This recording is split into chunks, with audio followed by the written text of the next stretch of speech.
You might be wondering how I made it 30 something years without having read The Lord of the Rings, and you would absolutely be in your right mind to wonder that. And I'm here to say that I finally did it. But before I get to that, hey, my name is Frank. Welcome back to my channel where I talk about all things bookish.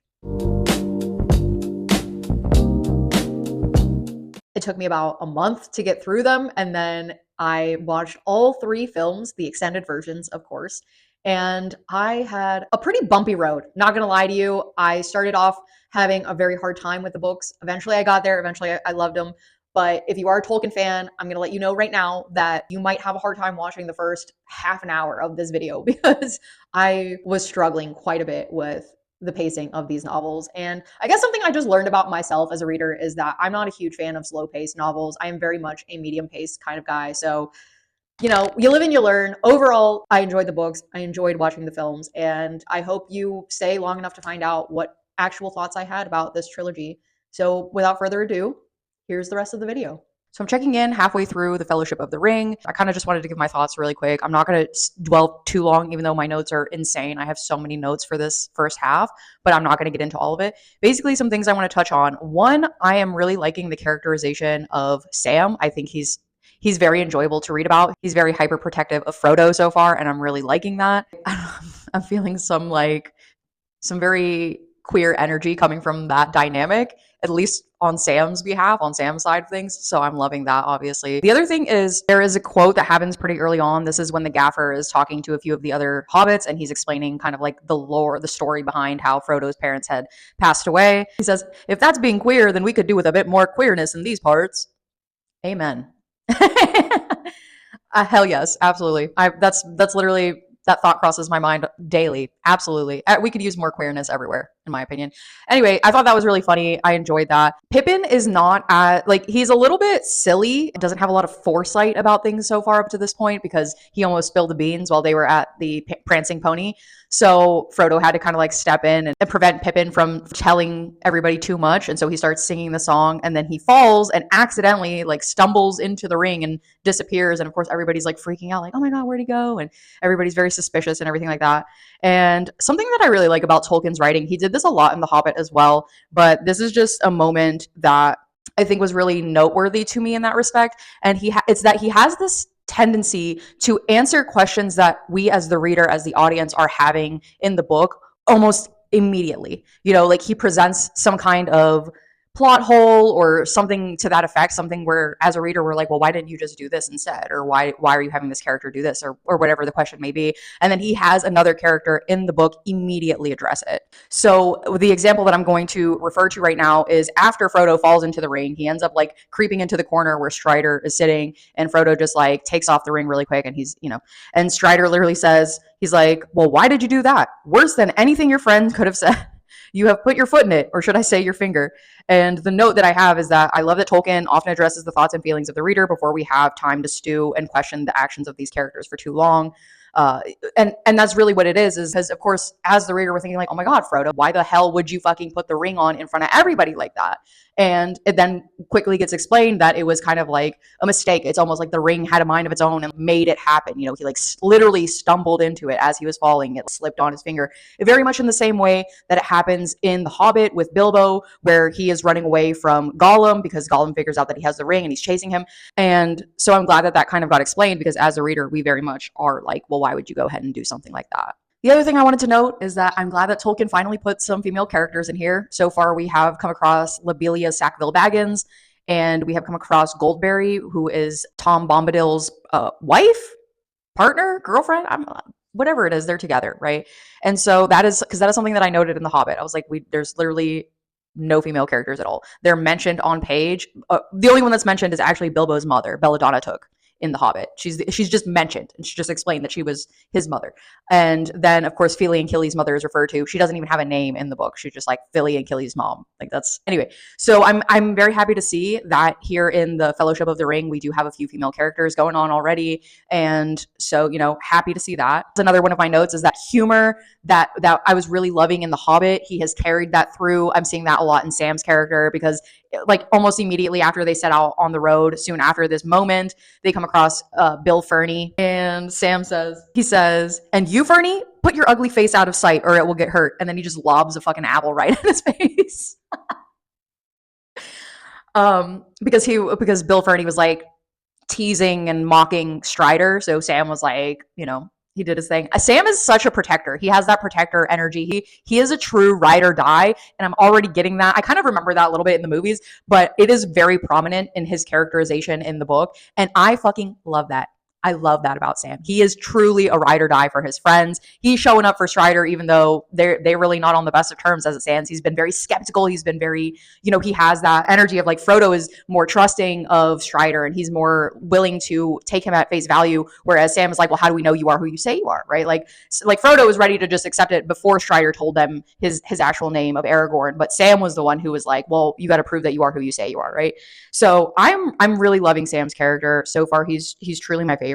And now the last thing that I really want to get into is something that I loved about The Hobbit, and I even talk about that in my review, is that I was really enjoying the fact that the lore, the exposition, all of that was getting broken up into little bite-sized pieces that were more easily consumable. And to be fair, there was just a lot less of it in The Hobbit than there is in The Lord of the Rings. And I was fully expecting to be bombarded a little bit with more lore because I kind of figured that it's a trilogy. It's going to be more extensive as far as like explaining the history of Middle Earth and everything like that. But the truth is that I fell asleep during the prologue twice when Tolkien is going into, he's talking about the 3 different types of hobbits and their history and their past migration patterns and how they ended up where they did and blah, blah, blah. And, oh, it was this year when this happened and this year when this happened. And, oh, this is the town and this is what it's known in this Elvish language. And like, I legitimately fell asleep twice, 2 nights in a row.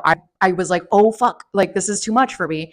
Luckily, throughout the book, it's been a little bit better, although I do think that I'm going to have to go back on what I said for The Hobbit still rings true. But when it comes to the Fellowship of the Ring, I am enjoying this a lot less. I do think that the writing in that way is a bit clunky. Tolkien does try to break it up for us or make it a more engaging and dynamic method of delivery by inserting huge blocks of information through dialogue. In the beginning, he's having Gandalf kind of explain where he was and, how he was hunting down Gollum and how Gollum ended up in Mordor and he was questioned by Sauron. And that's how he figured out that the ring is still around and where it is. And he's going to be sending people to the Shire to go after Frodo and like all this other stuff. And he's explaining that Elven King, Gil-galad and Elendil and Isildur, who was Elendil's son, and what happened to the ring. Like he's giving that whole story to Frodo in just giant blocks of dialogue, which to be fair was a more engaging and interesting way to read about that information, is to pretend that Gandalf was literally explaining that. He does that again in chapter 11 titled A Knife in the Dark, where he is having Strider explain the story of Beren and Tenuviel and their history and their bloodline. And this was something that I was thinking about because I literally charted this all out. I charted this whole thing out because it was a lot of information and I was like, we're getting a million names right now. So it goes Beren and Lithwin, aka Tenuviel is her given name by Beren.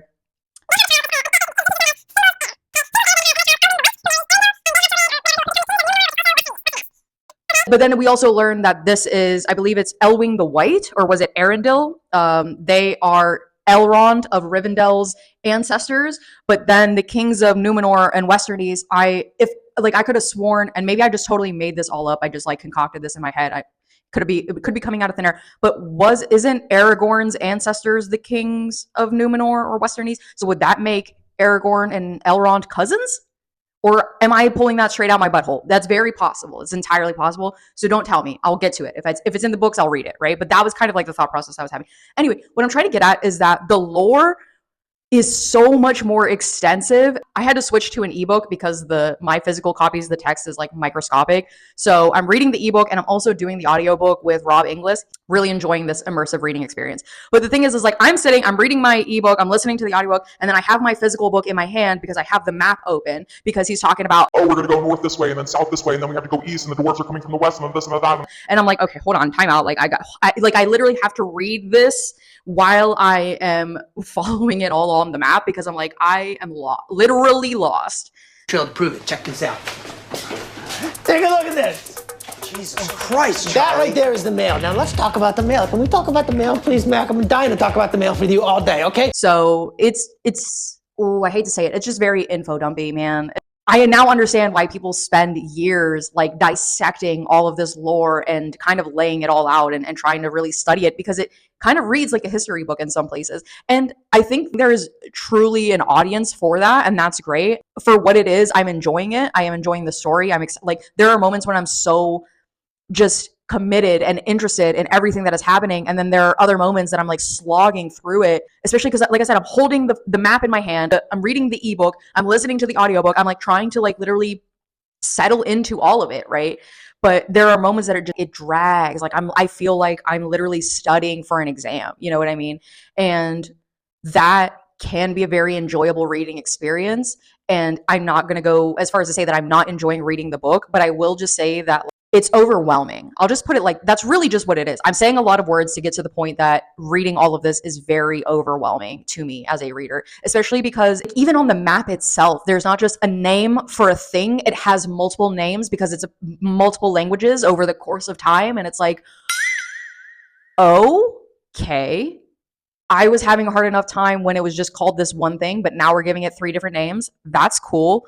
And I mean, the sheer genius as that has gone into the creation of this universe is impressive in and of itself. Okay, I'm not trying to diminish what Tolkien has done and the way that he has gone about telling this story of lore that he has like come up with and spent decades of his life creating, right? I'm not trying to diminish that in any way. I understand the enormity and the gravity of it, right? I think it is impressive, truly.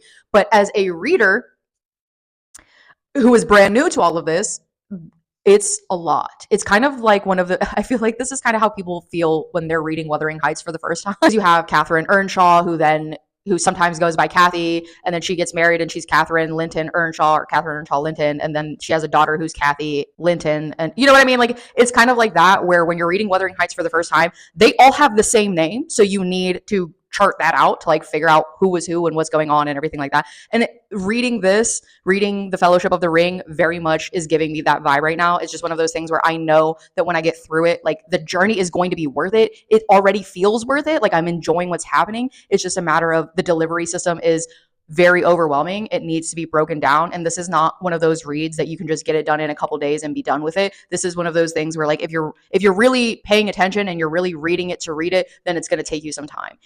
I feel like even if you're a fast reader, I'm already a slow reader, but I feel like even if you're a fast reader, it's going to take you a little while to get through everything if you're doing your first read through, right? To like figure out who is who and where they're from and how, blah, blah, blah, like all that. So that's kind of what I wanted to talk about for the first half of the book. And yeah, I will catch you guys at the end of the book. All right, folks, I'm back and I have finished The Fellowship of the Ring. I feel like I have quite a few notes that I wanted to get through, but I'm looking at them now and I'm just going to have to hit the big points that I want to talk about. So obviously the book ends with Frodo and Sam going off alone to Mount Doom because Frodo had gotten into this weird argument, this weird fight with Boromir, who has been kind of slightly corrupted by his desire for the ring, and he attacked Frodo. Frodo ran away, Sam figured it out, he followed him, and the two of them went off alone, presumably while the rest of the group goes to Minas Tirith, or Minas Tirith. I have it written somewhere, but I can't remember exactly.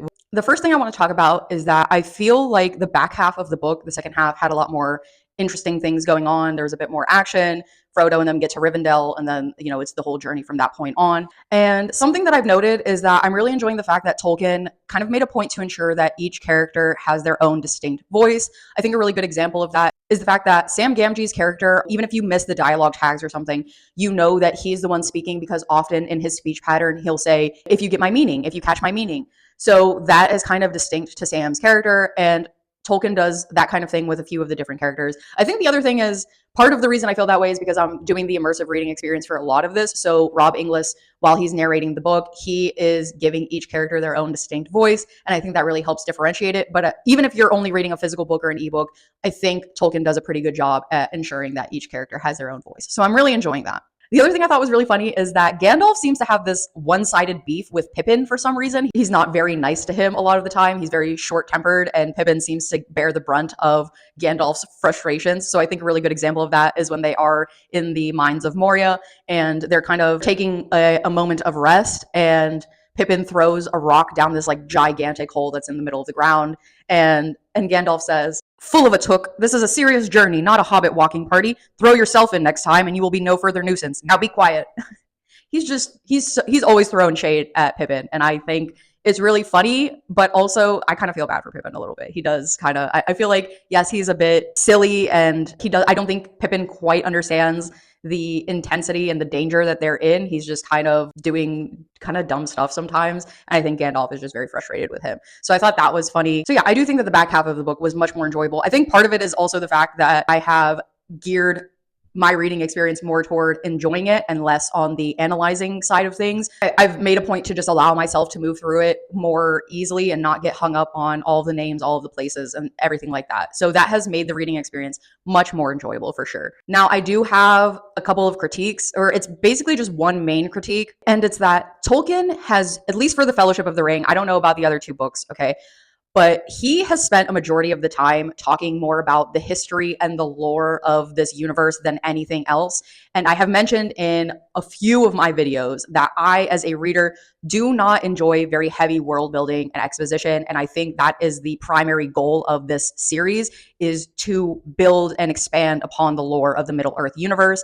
And so for me, it feels very relentless, and it feels kind of like the pacing is off. I feel like Tolkien does try to include heavier bits of dialogue and things like that, but I still feel like the pacing in this book is kind of off compared to The Hobbit, at least. I mean, I know they're two different books and I get that, but ultimately I think that Tolkien's goal for writing the series was to expand on the lore and the world building, and as a reader, I don't particularly care for that, so I'm kind of clashing with that a little bit. That's not to say that it's bad or that it's poorly done. I really do admire and respect the fact that Tolkien was able to create this entire universe. I just think his method of delivery is very heavy-handed, and for me as a reader, that's not particularly enjoyable to read. So yeah, that's kind of my critique on this book, is that it's filled with my least favorite kind of writing, which is world building and exposition, and it doesn't have very much character development so far, or very much plot actually going on. I mean, if you think about it, all that's really happened is that the hobbits have left the Shire. Half the book is them journeying to Rivendell. They rest in Rivendell for a while. They leave. They pass through Moria. That whole scene ensues. They leave Moria. They get to Lothlorien, and then they leave Lothlorien, and now they're on their way.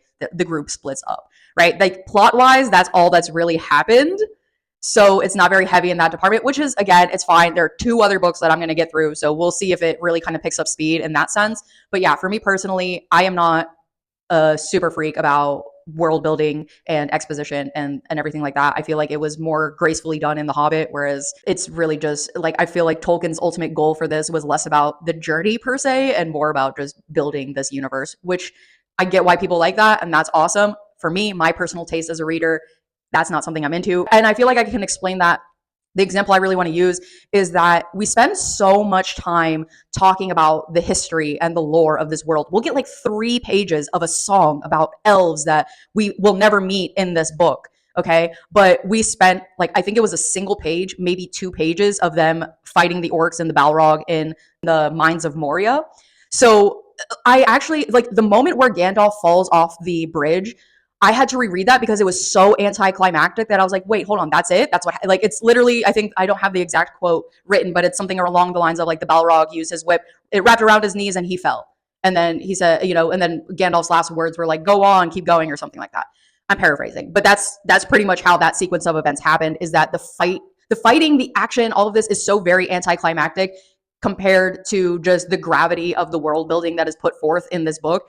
And I think for me, that's a bit of a problem, right? The fact that we're spending more time talking about them walking than the actual fight sequences and action moments that happen in this book. I feel like if Tolkien had just adjusted that quite a little bit and spent a little bit more time describing these fight scenes and kind of immersing the reader in that experience, I think it would have been a 10 out of 10. I think this book would have been perfect as it stands right now. I'm rating it like an 8 out of 10. It's like I don't know, 3.5 star or 4 star. I don't use star ratings that much, man. I don't know. But my point still stands, is that at the end of the day, I think Tolkien was focusing more on the linguistic side of things. He was focusing more on the history and lore and world building side of things, and less on character development, characters moving through and doing something and like actually having a substantial plot. I feel like Tolkien almost purposefully moves away from expanding on the action and the violence and the everything like that. And now I don't need heavy descriptions of like blood spurting and heads getting chopped off and all this other stuff. Like, I don't need that in a book, but I do feel like that is just something that I would have preferred, is to just spend a bit more time on the action sequences of of whatever's happening in the book, less so on them walking and walking and journeying and walking. Not that it's not enjoyable to read, but I feel like maybe if we had just shifted the proportions of the amount of time that each of those things takes up in the book so that it was a bit more balanced, I think this book would have rocked my socks off, honestly. I am excited to read The Two Towers. I just started that this morning, and obviously I'm excited to just read this trilogy and then go ahead and watch the movies. But I do feel as though maybe that, like, we could have spent a little less time on all of the lore and a little bit more time on the actual things that our characters are experiencing and going through. I feel like this is a very much an example of telling us and not showing us. I would have liked to see what it feels like for these characters to live in this world. I don't think we're getting a lot of character introspection or development, and normally that's substituted with heavier plot line. But in this case, in this instance, both of those are being sacrificed in order to do the world building and the exposition, which I feel like you can keep telling me the history of the world and you keep telling me what it's like, or you could just show me through the experiences of these characters. So that's my only major critique for this book. I feel like overall it was enjoyable to read, especially like I said, after I pivoted away from just trying to write down every single ounce of lore that was being given to us. So yeah, those are my thoughts, and I will catch you guys halfway through The Two Towers. All right, guys, as you can see, I have a new friend. This is Pocket. I found him on Saturday. His head was stuck in a fence and his eyes were completely sealed shut with goop and glop because he had a double eye infection. He's feeling better now, but he's started sleeping on my shoulder. It was like yesterday or the day before, and this is a new thing for him now. So if it makes him feel comfy and it makes him feel safe, that's fine with me. You're just gonna have to embrace my like hunched over posture and my cat and lack of like movement, because I can't really do that without him potentially falling off. So anyway, I finished The Two Towers. I didn't do a check-in because life has gotten crazy. I have a new kitten now and work has been really picking up. So I just don't have the same kind of time to film that I did. In the beginning of the book, I was really struggling with those same issues that I was having in the Fellowship of the Ring. I was feeling very overwhelmed. I was really clashing with the writing style of the heavy world building, and it felt very sluggish to get through.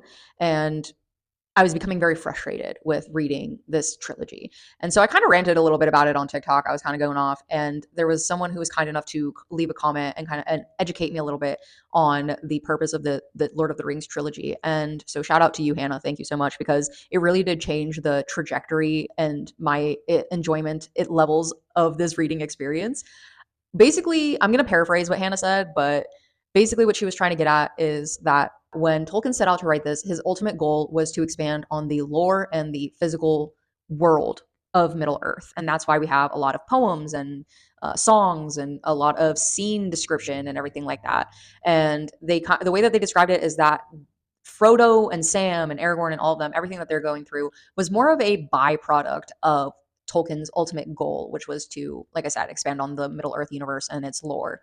And so when I read that comment, I was kind of like, oh, that makes a lot of sense. It's not that I was lacking on the fact that there was a lot of heavy world building and that Tolkien was primarily focusing on that. I think I made a comment or something earlier in my video about how it's very evident that that's what he was doing. But I didn't realize that that had been his, not that it hadn't been his intention. Like, obviously he intended to do it because he did it. But basically what I'm trying to get at is when you look at everything that Frodo and the Fellowship are going through as a byproduct of what is happening in these books and not so much the sole focus of these books, it really does change the way that you read and experience these books. And I am very grateful to Hannah for that. She left another comment, or it was maybe part of the same comment, saying that these books are more kind of like an exercise in meditation, and you're supposed to let these books kind of wash over you. You're not really supposed to rush through them. You're not really supposed to like get through them as fast as you possibly can. And so after reading Hannah's comments about it, it totally shifted my perspective on reading these books. And I found that I did enjoy them much more after that. So thank you, Hannah.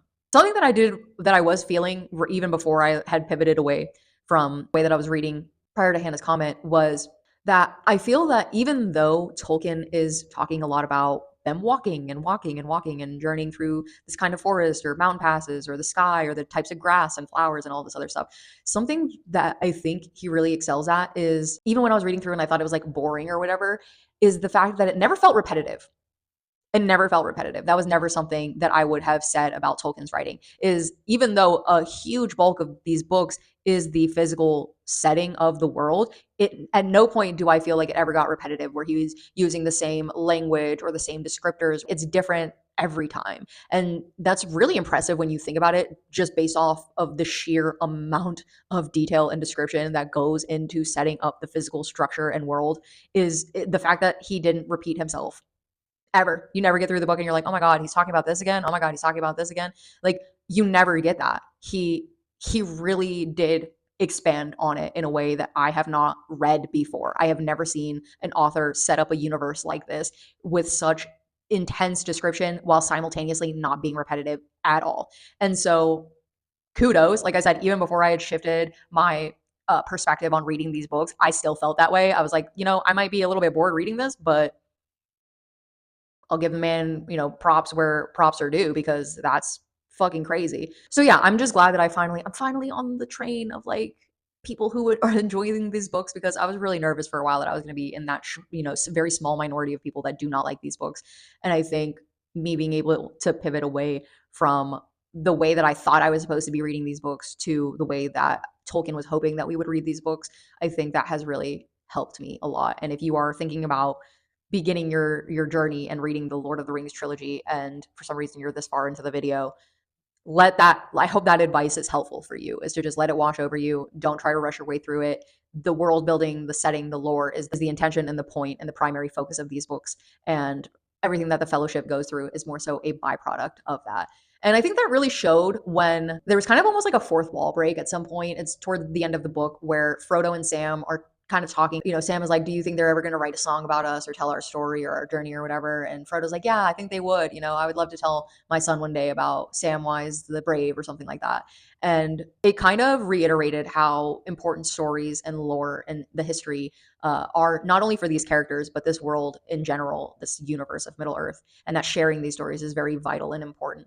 But it also kind of, like I said, was a little bit of a fourth wall break because these two are sitting there talking about the potential, like if they ever get through it, if people will tell their story while we as the audience, as the reader, are reading their story. So I thought that was really fun. I really enjoyed that moment, and it really did highlight how important the lore is in these books. So like I said, when you shift your focus to understand that the Lord of the Rings is about the history of Middle Earth and the physical description of Middle Earth, and that everything the Fellowship is going through is merely just a secondary kind of byproduct, then you really start to appreciate these books a lot more for what they are. And it becomes less boring and more like a fun, magical, whimsical history lesson. And I mean that in a good way, right? That's not a jab or anything like that. But yeah, so those are just some of my brief thoughts after the second book. Now that I've pivoted my focus, I am really looking forward to reading The Return of the King and then getting into the movies. I will be doing another check-in video after I finish the trilogy of the books. So, I'll see you guys before I get to the movies. But yeah, I am very much looking forward to reading the third book, and I will see you guys then. I have finally read The Lord of the Rings. Oh my gosh. I absolutely loved The Return of the King. Honestly, I felt like it was so much more reminiscent of that feeling that I got while I was reading The Hobbit, where it was just this like whimsical, old-timey fairy tale, because I feel like by the time we get to The Return of the King, Tolkien really shifted his focus back onto the Fellowship. Yes, we had songs, there was still a lot of lore and everything like that, but I think he had done so much of that work setting up Middle Earth in the Fellowship of the Ring and in the Two Towers that by the time we get to the Return of the King, he really was able to just focus on everything the Fellowship was going through. So I really enjoyed it. And now that I have finished it, I kind of almost want to just turn around and reread the series with this fresh new perspective, because I feel like I spent so much time, especially in those early stages of reading the trilogy, just focusing so much on analyzing it that I didn't really get to enjoy the journey as much as I think I could have. I don't want to get too much into my notes. Something that I do want to talk about, though, is how much I thoroughly enjoyed the fact that Tolkien took his time with the wrap up. I felt like by the time we get to the point where Gollum and Frodo are fighting in Mount Doom over the ring and Gollum falls in and destroys it and all that stuff, there was still quite a bit left in the book. And I was wondering where it was going to go, where we were going to get. And it turns out that yes, eventually the Fellowship disbands and Aragorn becomes king and Legolas and Gimli keep their promise to each other and they start to explore the Fanghorn Forest. And so, like, the wrap up, I think Tolkien just really took his time. Eventually, the hobbits get back to the Shire, and it turns out that Sauron had been exploiting the hobbits and chopped down their trees and their forests, and they had to rebuild and replant. Sam gets married and has a kid, and it's just the wrap up was so satisfactory. I feel like a lot of the time, especially nowadays with a lot of fantasy series, unfortunately, we get to the end of the book and we're lucky if we get a chapter to wrap things up, you know? And so I really appreciated that Tolkien took his time to lay it all out, to let us know where each character kind of ends up and what they do. And the wrap up was actually, dare I say, my favorite part of this book, was seeing Merry and Pippin fight for the Shire, and just the way that it ended, Frodo and Bilbo going off, and Sam getting back home and saying like, okay, I'm home now, I'm back again. And it's like, oh my God, it was everything that I had hoped it would be and more. And like I said, if I had to rank my enjoyment levels of reading, it definitely goes The Return of the King, The Fellowship of the Ring, and then The Two Towers. I feel like The Two Towers was that intermediary stage where like stuff is happening, but it's the middle of the story. And so there's not like, yes, stuff happened, but it was, do you see this? Look at that little guy. Good job, buddy. That was his first time climbing up on the bed. I'm glad I got that on camera. Anyway, like obviously the Fellowship of the Ring is the start, and they're meeting Aragorn, and they're setting off on the journey and everything like that. And then the Return of the King is all the wrap up and the action and that. And so, like, I guess that's just kind of how in my enjoyment levels of the series went. The only thing I wish that we had gone to see Tom Bombadil again. I wish that he had been on page. I know that Gandalf mentions as he's leaving them in Bree that he's going to go see Tom and that, you know, he's going to hang out with him for a little while. But I do wish that we had just gone to see him. I wish I know that Tolkien intentionally left Tom Bombadil's character a little bit ambiguous as to what he is. Like, I didn't understand if he is like a god, a demigod, a nature spirit. I think Tolkien intentionally left it quite ambiguous. I think if he had wanted to let us know who Tom Bombadil was and what he was, then he would have done so in this trilogy, but he didn't. And I kind of liked that because it is mentioned, I think, in the Fellowship of the Ring that Tom Bombadil is one of the only people, if not the only person, where the ring wouldn't corrupt him. He could hold on to the ring and it wouldn't affect him the way that it inevitably affects everybody else. And I thought that was really interesting because it's mentioned pretty early on. It's like, okay, why don't we just give this guy the ring and have him hold on to it, and then we don't have to worry about anything? And Gandalf is like, no, man, eventually Sauron's gonna come for him. You know, eventually, like that's putting a band-aid on a bullet wound. Like, that's not gonna fix what we need. We need to actually destroy this ring. And so I'm glad that we kind of got that, like I had mentioned earlier on, where it's Tolkien addressing not plot holes, because they're not plot holes, and I used that word earlier on. I just don't have a better word for what I want. It's not a continuity error either. It's just it's like a possibility, a question that your audience, that the reader it can have if they're thinking about things and they're questioning things, is like, well, why don't you just have these characters do this, or why don't you just have this character do that, or why did you have this character say this or put this character in this position? And then he has characters in the book actually address these questions for the audience, because it's almost like Tolkien imagined that the audience was going to ask these questions and was like, let me just answer this for you before you even think of going in this direction. And so they're not plot holes, but if there's a word for it, I don't know what it is. But yeah, I love that Tolkien does that. I love that because you can see how well thought out everything was, part of you is like, you're almost trying to like, not have a gotcha moment, but you're almost trying to be like, well, you really could have just done this and then blah, blah, blah. And Tolkien's like, yeah, I could have, but I didn't. And here's why. And I'm going to tell you this through this character. So loved that. I am so very much looking forward to these movies. Obviously, the whole point of the series is for me to compare books to their movie or TV show adaptations and see which one I think was done better. I am hard pressed to believe that the films are going to outdo the books, but at the same time, I've heard amazing things about the films. So it is very possible that the movies can be coming out on top. I love watching films. I don't critique them the way that I critique books. I feel like when I'm reading a book, I can take a lot more time breaking things down. So like, I am not a movie critic. I just want to say that this series that I've started is just for fun and just for my own, like, it's mostly so that I could push myself to read these books and then like as a treat get to watch the film or the TV shows, or maybe they're TV shows that I've already seen that I kind of want to see what the books are about. So I plan on doing this with Dexter. I plan on doing this with True Blood. I plan on doing this with a few other films. Obviously, I think I'm going to do The Hunger Games in the summer when my sisters come, and then Twilight in the fall. I plan on doing it again with Practical Magic. Anyway, I'm getting off topic now. The point is that the whole point of this series is for me to read the books, compare them to their adaptations, and kind of see which one I enjoy more. I feel like I spent so much time feeling weighed down during the reading process of The Lord of the Rings because I wasn't appreciating it for really what it was. The other thing is, and I know this might be a little bit controversial, but I did switch to the Andy Serkis version of the audiobook, and that man really puts on a performance for us. I mean, oh my God. It was like I think Rob Inglis did a fine job, and reading the ebook was also fine, but I feel like I was not doing this trilogy the service that it deserves in imagining the way that these characters and this book should have been read. And I think Andy Serkis really did a phenomenal job bringing this all to life and reading this in that fairy tale, whimsical, that way. I think he puts a lot of emphasis on the things that need it, and I think he really pulls back in the moments that also need a softer, more quiet approach to things. So doing the Andy Serkis audiobook truly changed the entire game for me. I wish I had done it from the very beginning, but it's okay. You live and you learn. I think the Rob Inglis version is probably the better one to do if you're going to do a reread, or if you're going to just kind of have it on in the background. If you've read The Lord of the Rings a few times and you're just doing it, almost doing like a TV show rewatch where you've seen the show a million times, you're just putting it on in the background. I think the Rob Inglis version is great for that.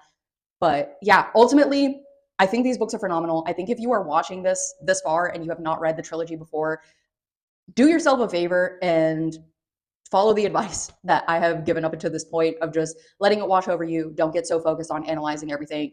Focus on the things that you think might need it. Use your discernment when it comes to what lore you think is important and what you think you can get the next time around. And if you do enjoy audiobooks, do the Andy Serkis version. It's amazing. It's really good. I did speed it up to 1.3 for the most part. Like, that's kind of where I was lingering when I was reading it, just because he does tend to drag it out a little bit. So I think the 1.3 speed was really perfect for his performance. But yeah, I regret that I didn't enjoy these books from the very moment that I started them, or not that I didn't enjoy them, but that I was hyper focusing on all of the wrong feelings, because I was having so many mixed feelings that I was hyper focusing on all of the things I wasn't enjoying instead of focusing on the things that I was.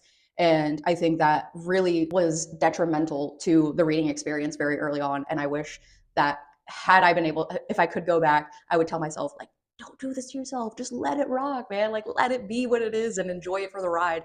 And I'm glad that by the time I got to the third book, I was actually having a really good time reading this. So these are my thoughts for the Lord of the Rings trilogy. Excited to get to the movies, and I will see you guys. I'm probably just going to watch all three movies and just come back at the end and just give my thoughts about them as films in and of themselves, and then as adaptations of the books. I will see you guys at the end of the movies. So I have officially watched all three Lord of the Rings movies, and I do have quite a few thoughts, so buckle in. I will try to get through everything as fast as I possibly can. So first I want to talk about just these movies as movies in and of themselves. I felt like they were really well done. I loved the pacing of these. I thought that they had enough action and they had enough downtime. I think a lot of the lore from the books was included in a way that felt really natural and organic. And just as movies, I found them to be very entertaining. I did watch the extended versions, so I believe that the first two are about 3.5 hours-ish, and then the third movie is about 4.5 hours, I think, something along those lines. So there was a lot of footage, and I just thoroughly enjoyed them as movies. I thought they were great. The costumes and the set design and the lighting, oh my God, every time we would get to Rivendell or we were looking at Galadriel or anything that had to do with the elves, it was giving 80s dark fantasy vibes, this kind of energy. And I really thoroughly enjoyed that so very much. It was giving the Never-Ending Story, Labyrinth kind of energy, and I loved that so much. I thought that as films, they were fantastic. As adaptations, I think they were also pretty great. I'm not gonna lie. There were a lot of things that I felt like they were faithfully adapted from the source material. The energy of the story, of the journey, was very much the same. And I think that Peter Jackson and the entire team, the actors, the producers, everybody just did a phenomenal job adapting these books. There were a couple things that I specifically that stood out to me that I think were fantastic, even though they differed from the actual books themselves. One of those is making Arwen a more important character, because I did think that she was rather underutilized in the books. And so I loved that she was more present in the movies. Liv Tyler is absolutely gorgeous. So she did a phenomenal job, in my opinion, portraying Arwen. And I like that there were some things that were done. So for instance, Glorfindel was substituted with Arwen right when Frodo is being kind of rescued at the Fort of Rivendell. It's actually Arwen to do it in the movies, whereas there's Glorfindel in the books. He doesn't even exist in the movies. And I think decisions like that were really strong, and it really did set up these movies in a way that made for a more entertaining cinematic experience. With that being said, in regards to Arwen's character specifically, I did not love the decision to tie her life force to the One Ring. For some reason, at least that was my understanding of what was going on, was that she was getting very weak and very sick because of the One Ring getting closer to Sauron or something like that. Or like, I didn't even quite understand what was going on. And that adjustment did not justify itself. In my opinion, I did not think it was a very strong choice. I think it was meant to add tension both to Aragorn and Arwen's relationship, as well as kind of push Aragorn to accept his role and his duty as the King of Gondor. Whereas in the books, it's more of like a self-confidence thing. He does not feel like he's very deserving of being the King of Gondor until quite a bit through the trilogy in the books. Whereas in the movies, it seems to have a lot to do with his relationship with Arwen. And so I didn't quite understand the choice to include that bit as to why she was getting sick and all this other stuff. I felt like there were so many other strong points for her character regarding her choosing to stay in the mortal realm and everything like that, that we just didn't need that element going on. But that's just my personal opinion. I didn't much care for that specific change. I thought that it was not very well explained in the movies, and the fact that it wasn't even in the books, just it felt very unjustified to me as a viewer, as somebody who also had read the books. Like, I just didn't get it, but that's okay. There were a couple of changes that I just flat out hated. I absolutely did not like them, and I'm not sure why they were done. So the first thing is that Tom Bombadil just didn't even fucking exist. Just didn't even exist in these movies at all. His entire character, that entire part of the storyline was completely removed. And it's strange because like the first half of the book of Fellowship of the Ring, book 1, was just completely condensed down to like 10 minutes, 20 minutes of footage or something like that. Like, it takes up so much space in the book, and it just gets like their time in Bree in the movies is almost non-existent. Whereas in the books, it takes up a pretty decent chunk of time. And look, I'm not super complaining about it because I did struggle with that pacing in the books themselves. But I did think that cutting Tom Bombadil's section out of the movies entirely was a weak choice, to be honest with you, because it was really the hobbits. It was Pippin and Merry and Sam and Frodo and their part of the journey where it's really just the four of them kind of figuring it out and like getting their start together. And I felt like it really just was so vital in the books that I didn't enjoy the fact that they completely removed Tom Bombadil's arc, and I didn't like that. The other thing that I just super did not love was the fact that Wormtongue kills Saruman immediately after the Battle of Isengard is won and Gandalf is talking to them and whatever it is, because that completely removed my favorite part of this trilogy, which is the hobbits getting back to the Shire and realizing that the Shire is like collapsing because Saruman has been exploiting them unknowingly. They didn't know that it was Saruman until the very end, right? But like the whole Battle of Bywater was completely removed, and I hated that so very much. I felt like one of my favorite things about the trilogy, the books, was the time that it took Tolkien to really wrap everything up. He took so much care to, little by little, the Fellowship just kept dwindling down a little bit. It started with, of course, Legolas and Gimli going off into Fangorn Forest, and then them saying goodbye to Aragorn and Galadriel, and like then slowly saying, they say goodbye to Gandalf because Gandalf goes to hang out with Tom Bombadil for a little bit.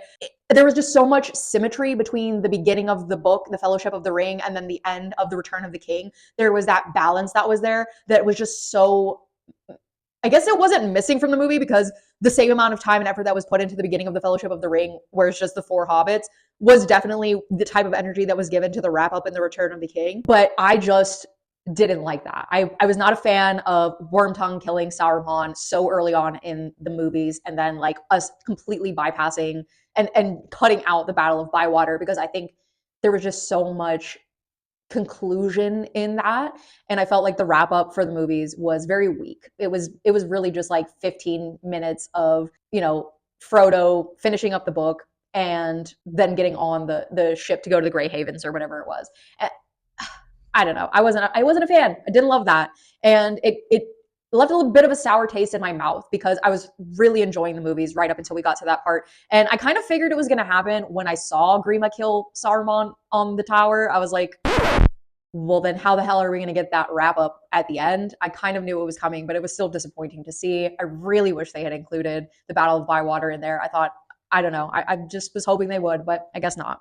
Another change that I actually did like regarding the pacing of the movies again was the fact that Peter Jackson decided to end the Fellowship of the Ring movie with Boromir's death scene instead of starting the Two Towers with it. I think that was a very strong choice. It was something that I was thinking about to myself when I was reading the books, starting the Two Towers straight up with Boromir's death scene and then Merry and Pippin getting taken by orcs. I felt like that was such a strong-handed way to begin the Two Towers. And that's not necessarily a bad thing, but I just think it was a stronger end than it was a strong start to something, if that makes any sense. So I did like that. Now, something that I really did love about Peter Jackson's interpretation of the source material and presentation of it in the movies was the fact that we got to visually see things on screen that were just told to us through character dialogue in the books. So, for example, I believe it's Gandalf who is explaining to Frodo at some point how Gollum became Gollum and how he was once Smeagol and how he had found the ring a long time ago with his friend Deagle and that they had gone into an argument and that Smeagol ended up killing Deagle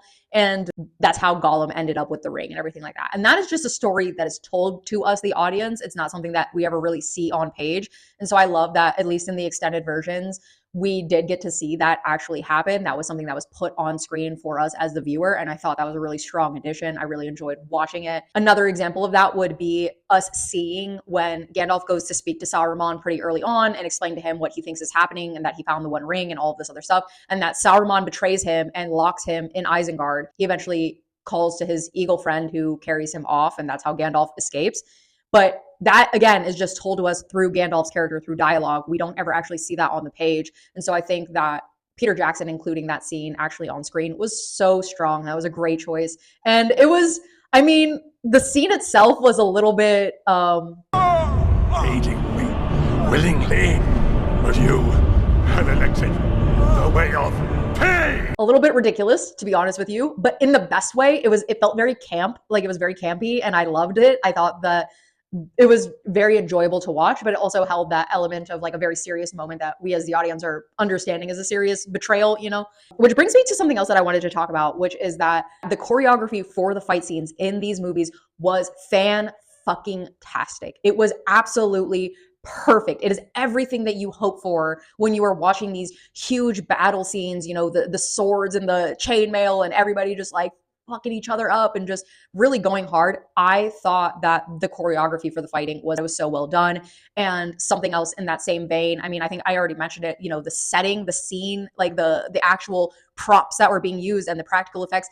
The orc makeup was fantastic. Absolutely just amazing. And I mentioned this when I was reviewing the Hobbit movies. I hated the CGI. I hated the orc makeup in the Hobbit movies. I thought they were very weak and dumb, frankly. Whereas in the Lord of the Rings movies, they were so phenomenal. And I love that they took the actual time to create different kinds of orc makeup, because that is something that is specified in the books, is that there are different kinds of orcs, even though they're all the same species, I guess you could call it, or whatever. There's like different races of orcs. And so I like that in the Lord of the Rings movies, they actually took the time to make a point to like showcase that. I thought it was a great choice. And I feel like I don't know what the hell they were thinking when they decided to do the Hobbit movies and like what direction they were trying to go with the orc makeup, but it was the wrong choice. It was a very weak decision, and they should have really just kept that same energy that they had in the Lord of the Rings movies. I don't know, maybe there's something to that. Maybe it had something to do with like the actors having a difficult time with all of the fake teeth and maybe all the latex or something that they had to wear. Maybe it was very difficult for them to be moving around and running and fighting and all this other stuff, and they had a difficult time. That's what I imagine it had something to do with. If I had to take a guess, I would just think that it was something along that vein. But either way, I just think that the Lord of the Rings did a better job with the orc makeup that was going on. I thought they were really cool looking. I'm not sure I super loved Eowyn and Aragorn's relationship the way that it was portrayed in these movies. I think it had a bit more of a will they, won't they kind of thing going on. And in the books, it is a very clear no, they will not. And I think in the books, Tolkien still does a really great job of showing this one-sided love, this unrequited love coming from Eowyn's side of things. You know, she obviously very much is crushing on Aragorn in the books, and he very politely and respectfully and calmly tells her, like, girl, I got somebody else at home. You're a cool person, but this is not going to happen. And Eowyn is upset about it, but I think she handles it pretty gracefully in the books and even in the movies. I know some people just really did not like the actresses. I forget her name. She also plays one of the aunts in that Sabrina show, but Aunt Zelda, I think she is. Anyway, I know some people just didn't like her portrayal of Eowyn's character within the films. I think she did a great job. I really enjoyed her. I thought Eowyn was great. And what I more so just didn't like was the fact that it was a bit more of a like, oh, does Aragorn actually feel this way too? Is this, oh, what's going on? Like in the books, it wasn't like that at all. It was very much like Aragorn was like, no, thank you. And Eowyn was like, oh, dang, that's a bummer, man. And then she gets with Faramir and everything works out. And of course, that's how it happens in the films too, but it's just a little bit, they were really playing up this love triangle angle that I just was like, I don't care for that. But hey, and I didn't care for that in this particular piece of media. Not that I just don't like love triangles in media at all. I do actually think that it could be a really strong choice, not in this particular case though. So something that I'm still unsure about how I feel about it is whether or not, like, how I feel about Sam's portrayal in the films. Something that I just didn't like was the fact that at some point Frodo does side with Smeagol over Sam. And I know it has to do with the One Ring corrupting Frodo and making him paranoid and everything like that. But I think that Tolkien had the opportunity to do that very many times in the books. He could have very well had built and created more tension between Sam and Frodo on their long ass journey to Mount Doom. Okay. And he chose not to do that. And I think the very reason that this is just my interpretation, my thoughts, my feelings. I think the very reason that Tolkien decided not to do that was because he wanted to both show what type of friend Sam was and what type of person Frodo was. Is that it took Frodo a very, very long time to become corrupted by this ring. Longer than it took fucking anybody else in the entire fucking history of Middle Earth, okay? Or however long the ring existed. And I think that by adding that in the movies, while yes, it did create this element of cinematic tension that just, I guess they felt like it was needed in the movies for some reason. I think it was a betrayal to both Sam and Frodo's characters as individuals, but also it was a betrayal to their relationship specifically that was present in the books, because I think it really minimized Sam's contribution to their journey and to what was going on. And he felt very sidekicky in the movies, which I guess I get it, I do. But in the books, Sam is just as important, if not more important, in my opinion, than Frodo. The way that his character was presented, the way that he was showing up, the way that his inner strength, his physical strength is what literally carried them through. And I think just including that scene with Frodo choosing Smeagol over Sam in that moment I didn't like it. I actually just didn't like it. I'll just say that. Some people might like it. Maybe it made for a better movie. I don't know. I feel like whatever tension Peter Jackson was trying to make really could have just been done some other way. Could have been done another way. I didn't like that Frodo was believing Smeagol over Sam. I didn't think it made a lot of sense, even with him being corrupted by the ring. No fucking way would Frodo believe Smeagol over Sam. It just wasn't plausible. It didn't make sense. It just didn't make any sense. And I didn't like it. So those were my thoughts for the Lord of the Rings films. I mean, I'm trying to go through my notes and be as concise as possible about it all. But yeah, I think as films, they were great. I think as adaptations, they were really strong. Probably some of the best film adaptations of a book I've ever seen before. Amazing. Now, in terms of book versus movie, which one did it better? That's really hard to say, actually.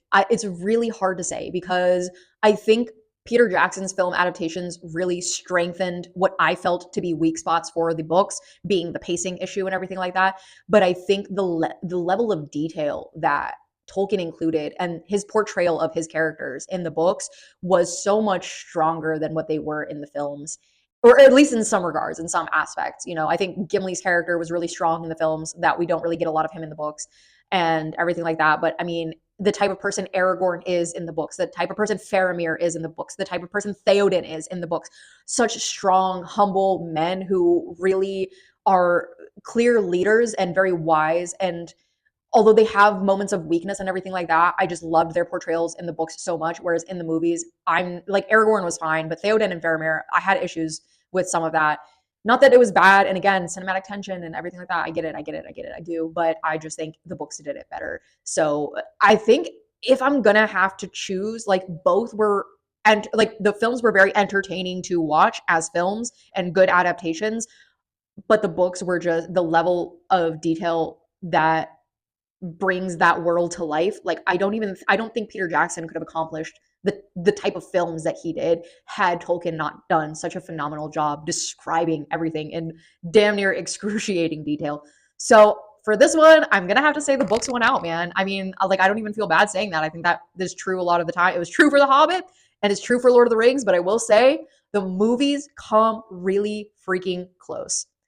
So yeah, this was me reading Lord of the Rings for the first time and watching the extended versions of the movies, and I had a freaking awesome time doing it. I really enjoyed it, and there will be more videos for the series, believe that. So let me know what you thought in the comments. Did you think any of my the viewpoints or any of my thoughts and feelings throughout this video have been really off? Did I redeem myself? Did I actually redeem myself from going from struggling really hard in the Fellowship and then halfway through the Two Towers to finishing off really strong and finally getting on board with loving the books? Because I'm sure if you're a Tolkien fan and you have actually watched this far into the video, that maybe you were beating your head against a wall while I was talking about the Fellowship of the Ring and the Two Towers, like what a stupid, stupid person I was. And you would be right. You would be correct. No, that's a joke. If somebody doesn't like the books, that's fine. Like obviously everybody's entitled to their own opinion and everything like that. But I'm very glad that I finally ended on the side of things in which I actually enjoyed the books. So yeah, let me know if you have any thoughts in the comments. I would love to hear what you have to say, and I will catch you guys in the next video. Bye!